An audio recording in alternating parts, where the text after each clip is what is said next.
Você consegue acreditar que já se passaram mais de 10 anos desde que o Brasil parou completamente para ver o lixão da mãe Lucinda? Avenida Brasil não foi apenas uma novela, foi um fenômeno cultural sem precedentes que paralisou o país e arrecadou bilhões de reais para os cofres da Rede Globo. Naquela época, o oi oi oi da abertura era o sinal de que ninguém sairia de casa. Mas, enquanto a emissora nadava em lucros recordes e vendia a trama para mais de 150 países, quanto exatamente caía na conta dos atores que deram vida a personagens inesquecíveis como Carminha, Tufão e Nina? Muitos fãs imaginam que todo o elenco vivia em mansões como a do Divino, mas a verdade por trás dos contra-cheques é muito mais complexa e surpreendente do que o plano de vingança da Rita. Hoje eu vou abrir a caixa preta dos salários do Projac em 2012. Vamos viajar desde os menores pagamentos do elenco de apoio, passando pelos bônus secretos de publicidade, até chegarmos aos números astronômicos dos grandes protagonistas. E eu já te aviso, o valor que a grande vilã da trama recebia no auge da sua loucura vai te fazer entender por que ela se entregou de corpo e alma ao papel. Fica comigo até o final, porque o topo dessa lista guarda uma diferença salarial que vai te deixar de queixo caído. Para começarmos a entender essa engrenagem, precisamos falar de quem era o verdadeiro coração da novela, o núcleo do bairro do Divino. Se na tela os personagens ostentavam churrascos fartos, cerveja gelada e festas barulhentas, nos bastidores bancários a realidade era bem mais pé no chão. Para o elenco de apoio e atores com participações menores, como os jogadores do Divino Futebol Clube ou os frequentadores do Bar do Silas, o sistema de pagamento é o que a Globo chama de obra certa. Isso significa que, diferente das grandes estrelas, esses atores não têm um salário garantido no final do mês se não estiverem gravando. Naquela época, estima-se que esses profissionais recebiam entre 5 mil e 20 mil reais mensais enquanto a novela estivesse no ar. Pode parecer uma quantia alta para a maioria dos brasileiros, mas no mundo das celebridades esse dinheiro voa. Eles precisam arcar com assessores de imprensa, agentes, figurinos caros para eventos e manter uma imagem pública que combine com o padrão global. Uma curiosidade que poucos sabem é que, durante as gravações em 2012, vários desses atores mais jovens dividiam apartamentos e repúblicas na Barra da Tijuca ou no Recreio, no Rio de Janeiro. Eles estavam ali pela vitrine, pela chance de ouro de serem vistos por milhões, esperando que a Avenida Brasil fosse o trampolim para contratos mais gordos no futuro.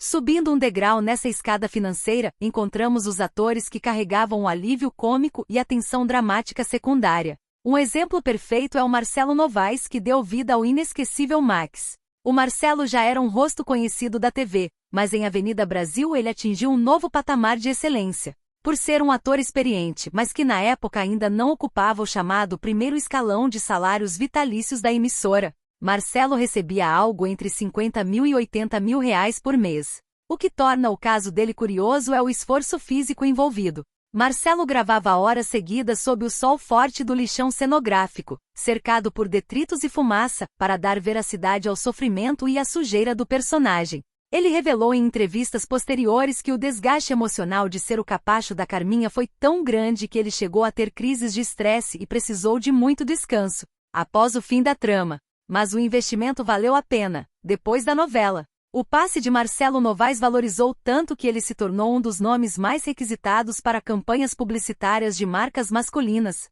o que certamente triplicou o que ele recebia mensalmente da Globo. Agora, entramos no terreno dos protagonistas jovens, onde os números começam a ficar realmente impressionantes. Cauã Raymond e Débora Falabella eram o centro gravitacional da história como Jorginho e Nina. Naquele ano, Cauã já era o grande galã da geração, e Débora carregava a responsabilidade de ser a heroína, ou anti-heroína, que todos amavam acompanhar. Estima-se que o salário base desses dois girava entre 80 mil e 150 mil reais mensais. Mas aqui vai o grande segredo dos bastidores: o salário na carteira é apenas a ponta do iceberg. Lembra das cenas em que a Nina cozinhava usando uma marca específica de azeite, ou quando Jorginho aparecia usando um tênis de marca famosa? Isso é o merchandising. Em uma novela com a audiência explosiva de Avenida Brasil, a Globo cobrava milhões por essas inserções, e os protagonistas tinham direito a uma porcentagem sobre essas ações. Uma única cena segurando um produto podia render ao ator um bônus que muitas vezes era maior do que o próprio salário mensal.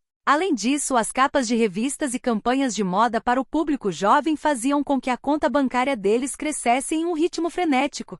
Mas por mais que Nina e Jorginho fossem as estrelas, eles ainda não eram os donos da casa. Se existe alguém que representa o poder financeiro dentro do Projac, esse alguém é Murilo Benício. Antes de continuar, tenho um recado para você. Se você já pensou em transformar sua cozinha em um negócio lucrativo, existe um método simples que ensina como preparar e vender marmitas saudáveis que tem muita procura hoje em dia.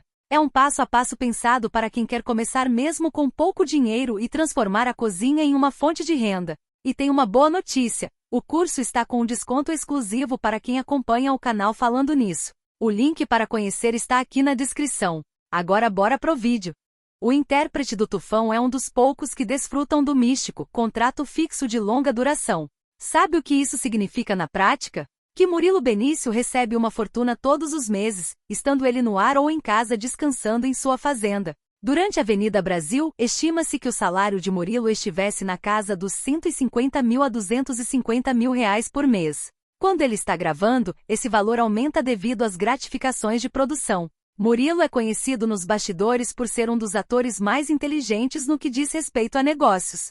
Ele não depende apenas da televisão. Ele investe em gado de elite no mercado imobiliário. No set de Avenida Brasil, ele era visto como uma liderança, o porto seguro do elenco. Mas por mais que o Tufão fosse o milionário da ficção que sustentava toda a família no divino, existia uma força da natureza que comandava não só a mansão, mas também o interesse de todos os patrocinadores do Brasil. Finalmente chegamos à rainha absoluta de 2012, Adriana Esteves, a eterna Carminha. Tente imaginar o peso de interpretar uma vilã que precisa ser odiada, mas que é tão carismática que o público não consegue parar de assistir. Adriana não apenas atuou, ela se transformou. O salário base de Adriana acompanhava o topo da pirâmide, o mesmo nível de Murilo Benício, girando em torno de 250 mil reais mensais. No entanto, o que a Carminha gerou de lucro extra é algo difícil de calcular. No auge da novela, o Brasil inteiro queria a Carminha em seus eventos. Estima-se que Adriana Esteves recebesse propostas de 100 mil reais para aparecer por apenas 2 horas em festas corporativas ou lançamentos de lojas. Se ela aceitasse apenas um convite por semana, ela já faturava 400 mil reais extras por mês, fora o salário da Globo. Somando os bônus de publicidade, já que Carminha virou garota propaganda de tudo, desde produtos de limpeza até marcas de luxo, acredita-se que Adriana tenha acumulado uma verdadeira fortuna em apenas um ano. Mas o preço disso foi alto. A entrega foi tão visceral que ela desenvolveu uma síndrome de burnout e depressão pós-personagem, precisando se afastar da TV por um longo período para recuperar sua saúde mental. Ela provou que na televisão o sucesso estrondoso traz milhões, mas também exige uma entrega que o dinheiro nem sempre consegue compensar. No final das contas, a Avenida Brasil foi um negócio bilionário. A novela foi vendida para o exterior por valores que superam os 2 bilhões de reais ao longo dos anos.